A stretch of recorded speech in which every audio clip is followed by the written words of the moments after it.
마태복음 2장 16절에서 18절 말씀입니다.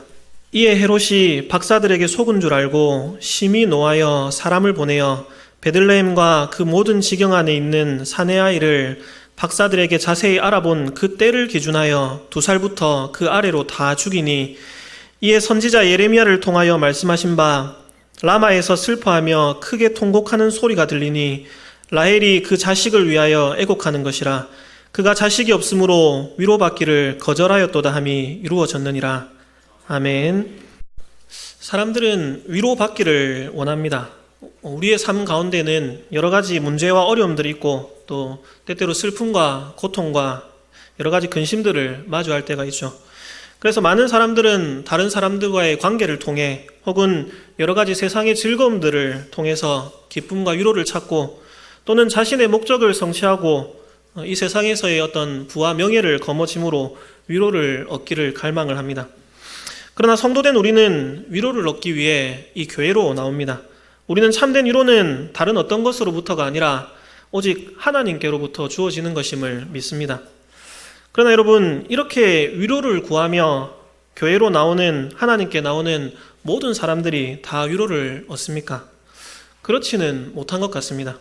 어떤 사람은 위로를 누리지만은 또 어떤 이들은 위로를 누리지를 못합니다. 오늘은 위로를 누리지만 다음번에는 나에게는 어떤 위로도 주어지지 않는 것 같습니다. 왜 그럴까요? 하나님께서 우리에게 항상 위로를 허락하여 주시지는 않기 때문입니까? 하나님께서 오늘은 이 사람에게만 위로를 주시고 저 사람에게는 주지 않으시기 때문입니까? 그러나 주님은 이렇게 분명히 말씀하셨습니다.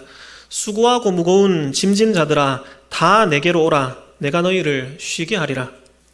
또 고린도후서 1장 3절의 4절을 보면 찬송하리로다. 그는 우리 주 예수 그리스도의 하나님이시요 자비의 아버지시요 모든 위로의 하나님이시며 우리의 모든 환난 중에서 우리를 위로하사 우리로 하여금 하나님께 받는 위로로서 모든 환난 중에 있는 자들을 능히 위로하게 하시는 이시로다. 여러분, 우리가 하나님께 나아온다면 하나님은 언제든 우리에게 참된 위로를 허락하여 주십니다.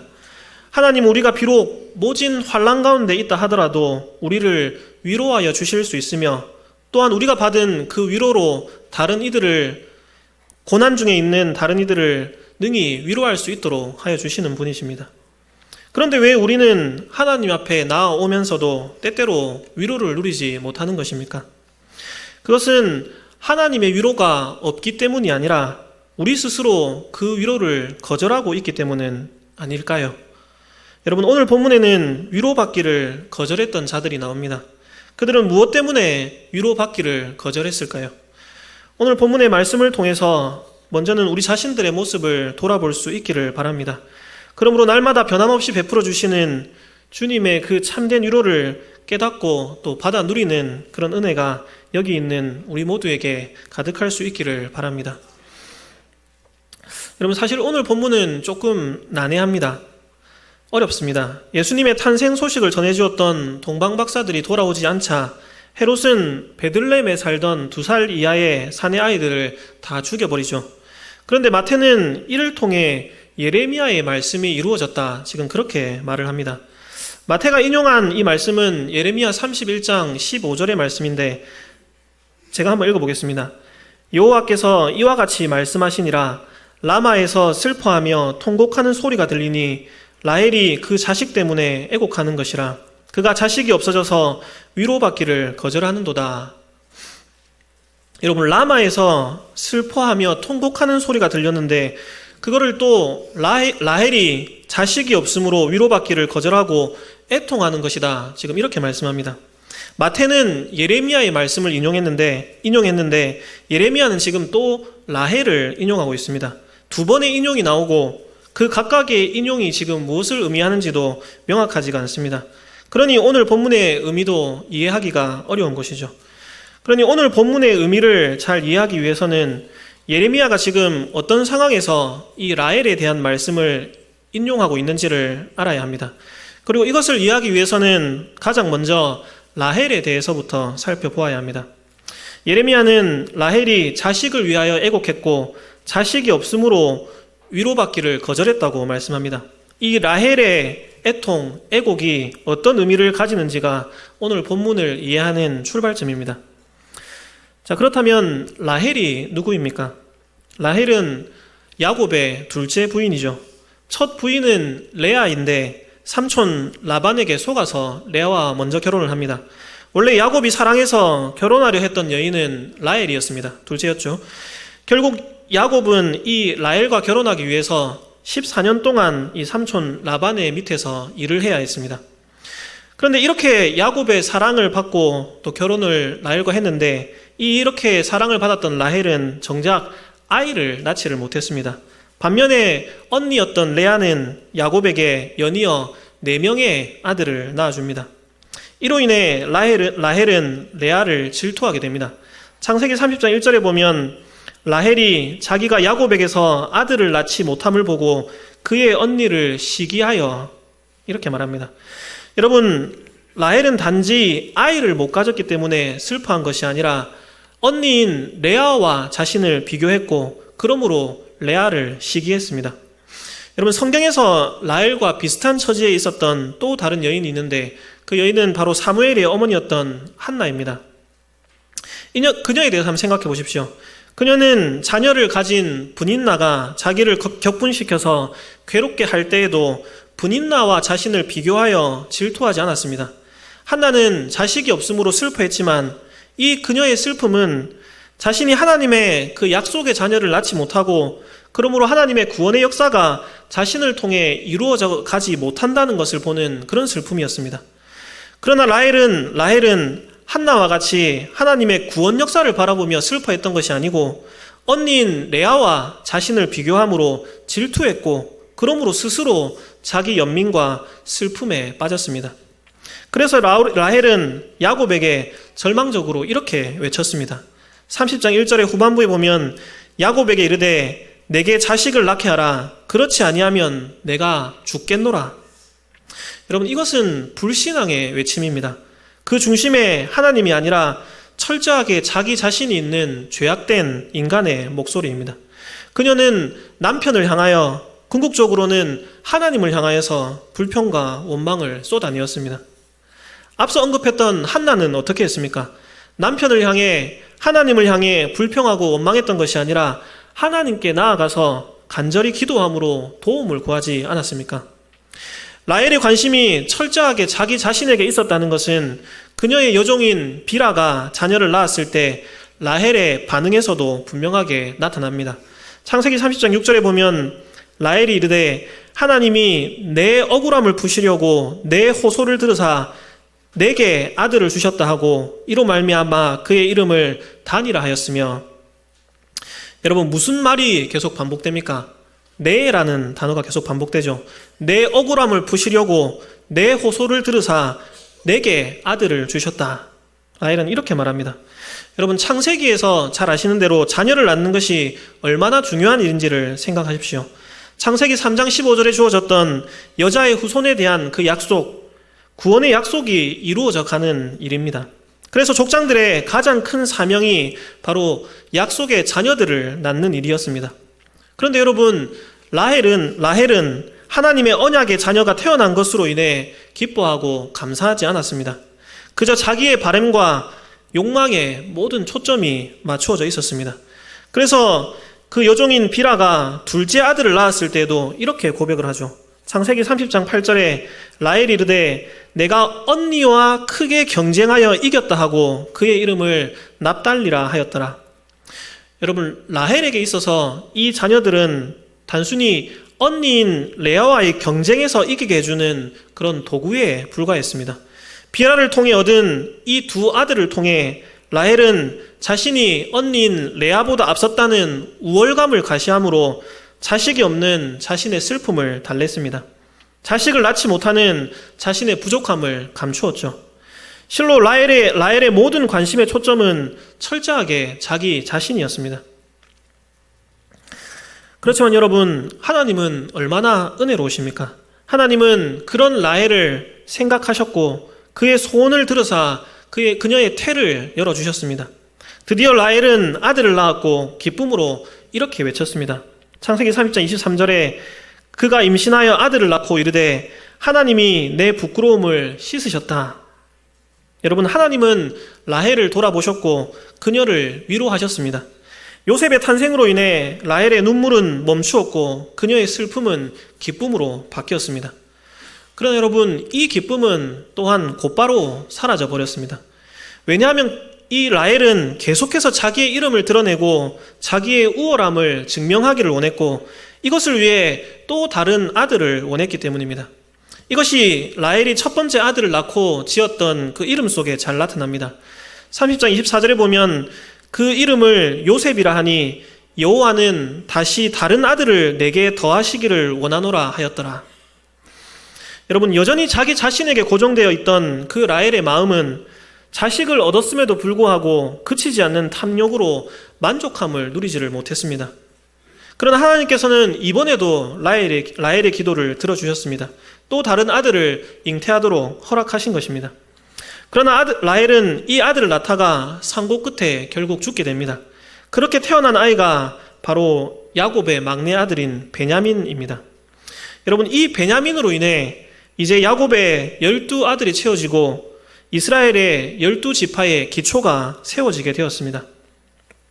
그러나 이런 또 다른 언약의 자녀의 출생은 라헬을 기쁨으로 충만하게 하지 못했습니다. 라헬은 좌절과 눈물로 죽음을 맞이했죠. 라헬은 죽어가면서 그 아이의 이름을 베노니라 불렀습니다. 여러분, 이 베노니의 의미가 무엇입니까? 나의 슬픔의 아들이라는 뜻입니다.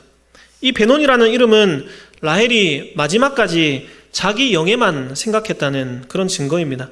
라헬은 아들을 낳았으나 기뻐하지도 감사하지도 않았고 슬픔과 고통의 말을 하면서 죽었습니다.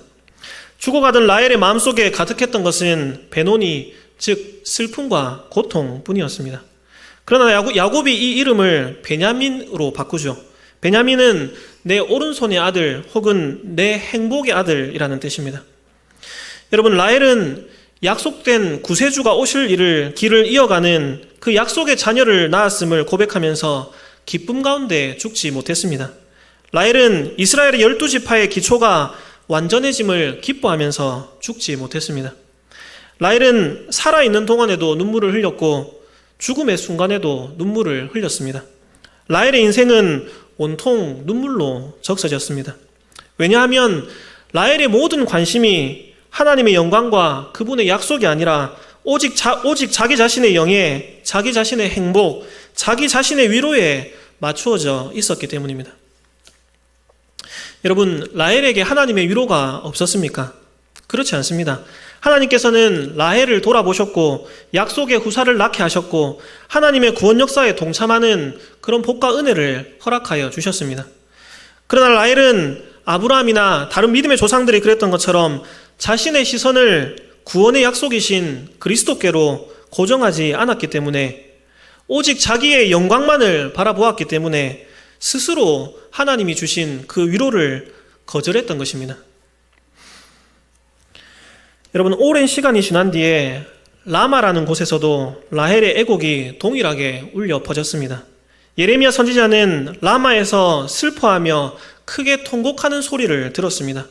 그리고 예레미야는 이 소리를 위로받기를 거절했던 라헬의 애곡과 같은 것으로 보았습니다.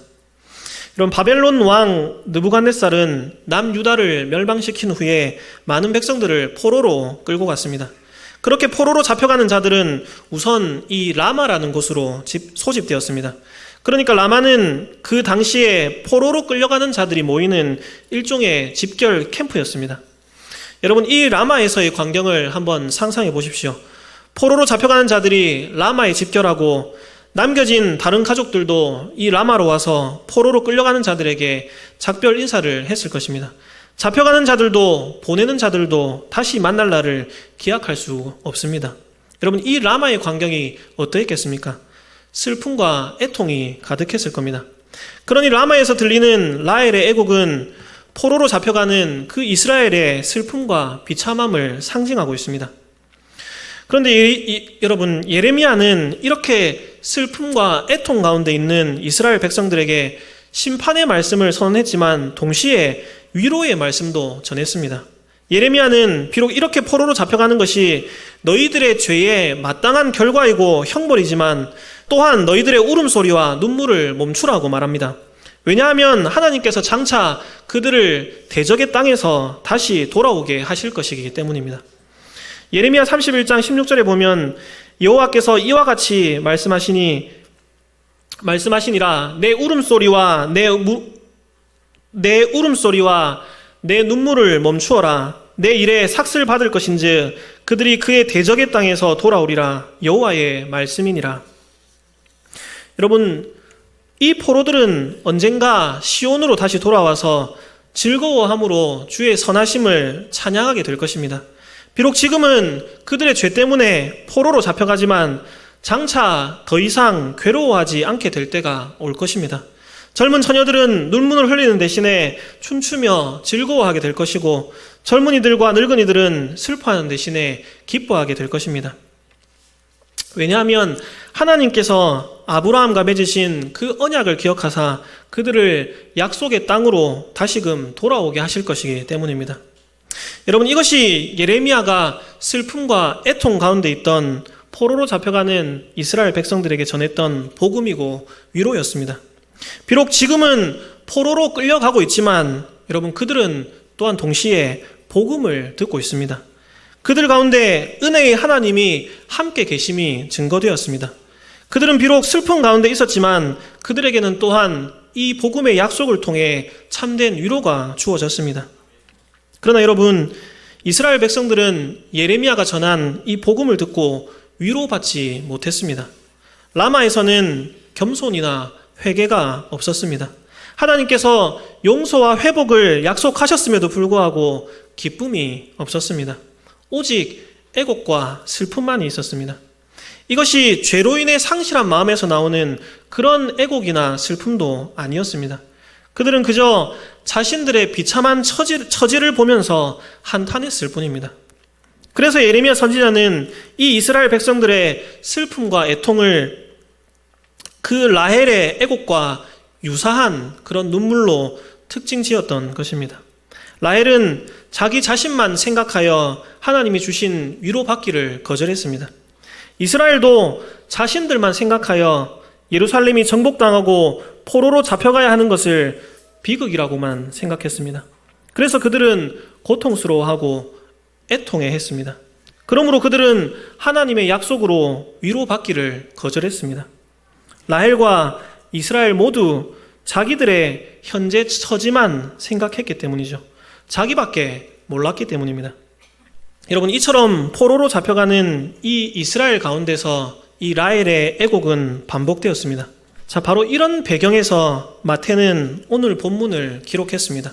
여러분, 헤롯이 베들레헴에 있던 2살 이하의 사내 아이들을 다 죽임으로 베들레헴에는 큰 고통과 슬픔이 임했습니다. 오래전 라헬의 애곡과 라마에서 이스라엘의 애곡, 그리고 베들레헴의 애곡에는 분명 차이가 있습니다. 그러나 이 세 애곡에 한 가지 공통점이 있는데 그것은 바로 이 애곡들이 다 자기만을 생각함으로 위로받기를 거절하였다는 점입니다. 이 애곡들 모두가 하나님의 약속을 향해 열려있지 않았고 다 자기만을 생각하며 통곡했다는 점입니다. 여러분, 라헬의 눈물은 예레미야에서 성취되었고 또한 마태복음에서 절정에 이르고 있습니다. 아니, 라헬과 이스라엘 백성들의 경우는 그렇다 하더라도 마태복음에서 지금 죽임을 당한 이 아이들의 부모에게는 무슨 위로가 있단 말입니까? 이렇게 물을지 모릅니다. 여러분, 베들레헴에서 2살 이하의 사내 아이들이 다 죽었습니다. 여러분이 이들의 부모라고 한번 생각해 보십시오. 얼마나 비참한 죽음이고 얼마나 억울한 죽음입니까? 왜 내 아이가 죽어야 하나 원망하고 불평하는 것이 당연합니다. 그런데 여러분, 이 아이들이 죽은 것이 무엇 때문인지 한번 생각해 보십시오. 여러분, 이 아이들이 지금 누구 때문에 죽은 것입니까? 예수님 때문입니다. 예수님께서 바로 이 베들레헴에서 태어나셨기 때문입니다. 헤롯의 목적은 베들레헴의 2살 이하의 그 사내 아이들이 아니라 예수님이었습니다. 예수님을 죽이려 한 것이죠. 여러분, 예수님 때문에 애꿎은 베들레헴의 그 사내 아이들이 죽임을 당한 것입니다. 그런데 여러분, 이 사실을 여러분 베들레헴에 있던 그 아이들의 부모들이 몰랐을까요? 그렇지 않습니다. 그들은 분명 그리스도의 탄생에 대한 소식을 들었을 것입니다. 여러분 이 베들레헴이란 마을은 유대 지파에 속한 마을 중에서도 가장 작은 그런 마을이었습니다. 구유에 누인 아기 예수님을 보았던 목자들이 그 마을에 다른 사람들에게 소식을 전했었고, 유대인으로 왕으로 나신 이를 경배하기 위해 저 멀리 동방에서 박사들이 찾아왔다는 그 소문이 이 작은 마을에 금세 퍼지지 않았겠습니까? 작은 마을이었던 베들레헴의 사람들은 분명 그리스도께서 탄생하셨다는 이 소식을 들었고, 또한 바로 그 때문에 헤롯이 2살 이하의 사내 아이들을 다 죽이라 명했다는 사실도 알게 되었을 것입니다. 그런데 여러분, 지금 헤롯의 공격은 단순히 권력의 눈이 먼 악한 통치자의 폭정이 아니었습니다. 여러분, 이 무서운 공격 뒤에 도사리고 있는 것이 무엇입니까? 여러분, 계시록에서 묘사하는 대로 예수님이 탄생하면 바로 삼키려고 입을 벌리고 있는 사단의 분투가 바로 그 뒤에 숨어 있었습니다. 지금 마태복음 2장에서는 바로 창세기 3장 15절에서 약속되었던 그 뱀과 여자의 후손, 그 사이에 싸움이 지금 벌어지고 있는 것입니다. 바로 이 싸움에서 사단은 여자의 후손의 발꿈치를 물었습니다. 헤롯을 통해 무고한 아이들이 죽임을 당했습니다. 그러나 여러분, 이 약속의 궁극적인 성취가 무엇입니까? 예수님께서 그 뱀의 머리를 깨부수실 것이라는 이 사실입니다. 여러분, 사단은 예수님이 태어나면 삼키기 위해 크게 입을 벌리고 있었지만 헤롯을 통해 그곳의 어린 아이들을 학살하는 그런 무서운 공격을 감행했지만, 여러분, 그때에 하늘에 계신 하나님께서는 그것을 보고 비웃고 계셨습니다. 왜냐하면 예수님은 이미 애굽에서 안전하게 보호받고 계셨기 때문입니다. 여러분, 약속된 메시아가 오셨고 그를 삼키려는 사단의 공격은 실패했습니다. 그 메시아는 마침내 사단의 머리를 깨부수실 것입니다. 약속된 구원의 때가 마침내 도래한 것입니다. 그러나 여러분, 살해당한 이 아이들의 부모들은 마냥 통곡만 했습니다. 그들은 고통스러워했습니다. 울며 애통해했습니다. 왜냐하면 그들은 그리스도와 사단의 이 전투에 자기 자녀들을 희생 제물로 드리는 것을 결코 원하지 않았기 때문입니다. 그들은 그런 강력한 희생을 요구하는 그리스도를 결코 원하지 않았기 때문입니다. 그들은 자기 자녀들이 그리스도와 또 하나님의 나라를 위하여 죽임을 당했다는 그 사실을 받아들일 수가 없었습니다. 그들은 그저 평화를 원했고 그리스도를 위해 아무런 희생을 치르기를 원하지 않았습니다. 결국 그들은 하나님과 그의 영광보다 자기 자녀들을 더 우선시했기 때문에 그들에게는 하나님의 뜻이 이루어지는 것보다 자기 자녀들이 더 중요했기 때문에 슬픔과 비통에 빠졌던 겁니다. 여러분, 지금 메시아가 오셨고 사단의 머리를 깨부수시는 그 약속이 이루어질 것이라는 놀라운 위로가 그들 가운데 주어졌습니다. 그러나 그들은 자기 자녀들이 그리스도를 위하여 드려졌다는 이 사실을 받아들일 수 없었기에, 결코 그것을 원하지 않았기에 이 위로받기를 거절했습니다. 여러분, 바로 여기에 불신앙이 있습니다. 비록 그리스도의 왕국이 가까이 왔고 베들레헴에서 이 아이들의 죽음을 통하여 복음이 선포되고 약속된 메시아가 오셨을지라도 그들은 오직 자기 자녀들을 잃은 것 때문에 슬퍼하고 통곡했습니다. 사단의 머리를 짓밟기 위해 십자가로 가시는 그리스도의 복음에서 위로받기를 거절했습니다. 아니, 어떻게 자기 자녀의 죽음 앞에서 슬퍼하지 않을 수 있습니까? 애통하지 않을 수 있습니까? 맞습니다. 여러분, 분명 지금은 슬픔의 때입니다. 아이들이 희생 제물로 드려졌습니다. 그러나 여러분, 주 안에서 죽는 자들은 복이 있도다 하신 그 주님의 말씀은 참으로 진리입니다. 죄와 사망의 권세 아래 있던 내 자녀가 이제 그리스도를 통해 그 사망의 권세를 이기고 부활의 자리에 이르게 될 것입니다. 여러분, 우리가 이것을 믿음으로 고백하지 않습니까? 여러분, 우리가 이것을 만약 믿지 않는다면은 불의의 사고로 사랑하는 사람을 잃은 그런 자들을 어떻게 위로할 수가 있단 말입니까? 주님을 위해 목숨을 바친 그 신앙의 선배들을 어떻게 귀하다, 값지다 그렇게 일컬을 수가 있겠습니까? 만약 우리가 이것을 믿지 않으면, 이 소망이 없으면 불의의 사고로 고통당하는 자들, 예수님 때문에 목숨을 잃은 그런 자들은 여러분 세상에서 가장 불쌍한 자들이고 실패한 자들일 뿐입니다. 여러분, 자녀들이 죽었습니다. 그러나 그들의 죽음, 이 고통은 궁극적으로 그리스도를 향한 사단의 공격이었고, 그리스도께서는 이 공격을 이기시고 마침내 승리하실 것입니다. 이제 그리스도께서 하나님의 백성을 다스릴 때가 올 것입니다. 죄와 사망의 권세가 정복될 때가 도래할 것입니다. 그때 이 자녀들을 위하여 통곡하는 그 시간은 곧 웃음의 시간으로 바뀔 것입니다. 여러분, 이것이 그들에게 주어졌던 복음이었고 위로였습니다. 그러나 여러분, 그들은 자기 연민으로 또 자녀를 잃은 슬픔으로 위로받기를 거절했습니다. 사랑하는 성도 여러분, 이 베들레헴의 슬픔의 반응이 왜 오늘 본문에 기록되어 있습니까? 마태복음은 1차적으로는 유대인들을 위해 유대인들을 대상으로 기록되었습니다. 당대에 기독교로 회심한 유대인들은 다른 유대인들로부터 많은 비난과 고난을 당했습니다. 그러나 그들이 처한 이 고통의 상황에서, 슬픔의 상황에서 라헬처럼 애통하며 위로받기를 거절하지 않도록 주의해야 합니다.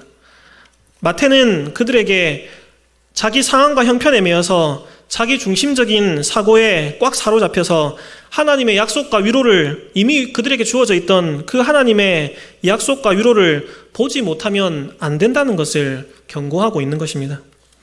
그리고 이 말씀은 당대의 회심한 유대인들뿐 아니라 오늘 우리에게도 동일한 것입니다. 우리도 늘 상황과 형편에 매여서 내 생각과 감정에 사로잡혀 자기 중심적인 그런 사고에 빠져서 하나님의 약속도, 복음을 통해 주시는 위로도 보지 못하고 슬퍼하며 애통하고 있지 않은지 자신을 돌아보아야 한다는 것입니다. 여러분, 예수님께서는 이렇게 말씀하셨습니다. 마태복음 10장에 아버지나 어머니를 나보다 더 사랑하는 자는 내게 합당하지 아니하고 아들이나 딸을 나보다 더 사랑하는 자도 내게 합당하지 아니하며 또 자기 십자가를 지고 나를 따르지 않는 자도 내게 합당하지 아니하니라. 자기 목숨을 얻는 자는 잃을 것이요 나를 위하여 자기 목숨을 잃는 자는 얻으리라. 여러분, 정말로 이 말씀에 아멘이라고 대답하실 수 있겠습니까? 우리가 왜 하나님께 나아오면서도 위로를 누리지 못합니까? 자기 자신의 방식으로, 세상의 기준으로 위로받기를 원하기 때문은 아닙니까? 여러분, 많은 사람들이 위로를 원하지만은 그들은 또한 자기 자유와 자기 명예, 자기 재산, 자기 자녀를 지키기를 원합니다.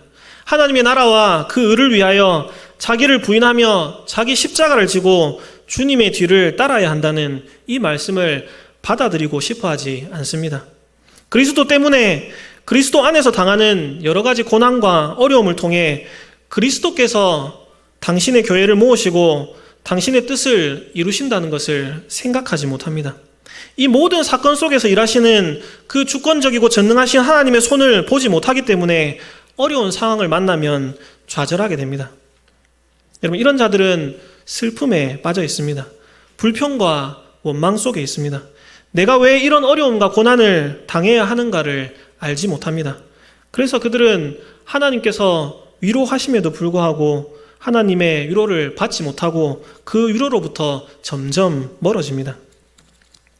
그러나 사랑하는 성도 여러분, 우리는 우리의 눈에서 눈물을 거두어야 합니다. 지금은 슬퍼해야 할 때가 아니라 기뻐해야 할 때입니다. 왜냐하면 우리에게 참된 위로가 주어졌기 때문입니다. 헤롯이 파멸시키려고 한 왕이 이제 우리의 주요, 우리의 왕이 되셔서 하늘 보좌에서 지금 우리를 다스리고 계십니다. 여러분, 어떤 고난과 시련 가운데서도 그리스도께서 우리와 함께 계십니다. 우리가 사망의 음침한 골짜기를 다닐지라도 그 모든 고난과 고통, 죄와 사망의 권세를 이기고 부활하셔서 우리의 주와 그리스도가 되신 예수님께서 지금 우리와 함께 계시고 하나님의 나라가 임하도록 일하고 계시기 때문에, 다스리고 계시기 때문에 여러분, 우리는 이제 울며 슬퍼할 것이 아니라 오히려 기뻐하고 즐거워해야 합니다. 물론 하나님의 나라는 아직 완성되지 않았습니다. 그러나 예수님 안에서 이미 도래했습니다. 예수님 안에 속한 우리는 이제 우리의 유익을 위한 일이 아니고는 머리카락 하나도 땅에 떨어지지 않게 하시리라는 그 주님의 약속을 알고 있습니다. 죽음조차도 하나님의 사랑에서 우리를 결코 끊을 수 없으며, 그러니 죽는 것조차도 주 안에 있는 우리에게는 복이라는, 여러분, 이 참된 위로를 소유하고 있습니다. 우리가 그 예수님을 분명히 믿을 때, 우리에게 주신 그 약속을 굳게 붙들 때에, 비록 우리가 복음 때문에 고난과 어려움을 당한다 하더라도 이 세상 가운데서 이유를 알 수 없는 여러 가지 문제와 어려움을 만나게 된다 하더라도, 여러분, 우리는 결코 그리스도 안에서 우리에게 주어진 위로를 빼앗기지 않을 것입니다. 말씀을 맺겠습니다. 여러분, 만약 정말로 자녀를 잃는 것과 같은 그런 큰 고통의 순간에, 또 이해할 수 없는 그런 큰 고난 가운데서 여러분은 오직 하나님의 뜻이 이루어지는 것만으로 위로를 삼을 수 있겠습니까? 주님 한 분만이 나의 위로입니다, 이렇게 고백할 수 있겠습니까? 여러분, 사실 저는 별로 자신이 없습니다. 그래서 이 말씀이 저에게는 오히려 큰 부담이었습니다. 여러분은 어떻습니까? 여러분, 이것은 사실 우리 자신의 힘으로는 절대 불가능합니다. 죄인된 우리는 하나님의 영광보다 자기의 유익과 바램대로 이루어지는 그런 삶이 행복이라 생각합니다. 늘 자기를 중심하여 생각하기 때문에 하나님이 주시는 위로받기를 거절합니다. 여러분, 그러니 하나님이 주시는 이 위로로 받기 위해서는 먼저 하나님께서 죄악된 우리의 마음을 변화시키시고 또한 새롭게 하셔야만 합니다.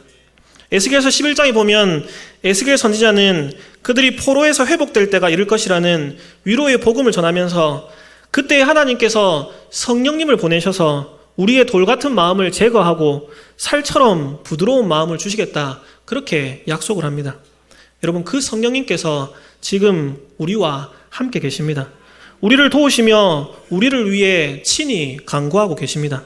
로마서 8장 26절에 이와 같이 성령도 우리의 연약함을 도우시나니 우리는 마땅히 기도할 바를 알지 못하나 오직 성령이 말할 수 없는 탄식으로 우리를 위하여 친히 간구하시느니라.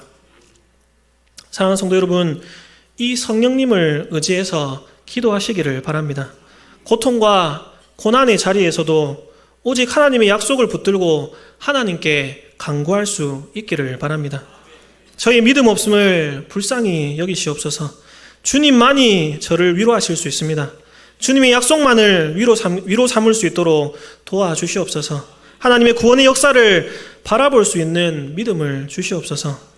여러분, 이렇게 상하고 애통한 마음으로 주님께 나아갈 수 있기를 바랍니다. 우리는 하나님의 위로를 거절함으로 울 것이 아니라 하나님의 위로로 받기 위해 울 수 있어야 합니다.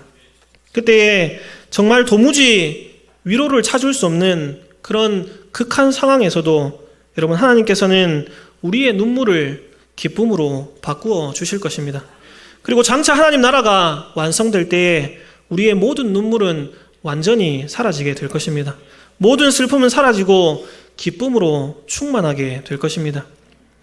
어떤 상황 형편에서도 그리스도 예수 안에서 우리에게 이미 주어진 이 복음의 완전한 위로를 거절하지 않고 그것을 굳게 붙들므로 참된 위로와 기쁨을 누리며 이 세상을 살아가는 그런 복된 성도님들이 다 되시기를 바랍니다. 기도하겠습니다.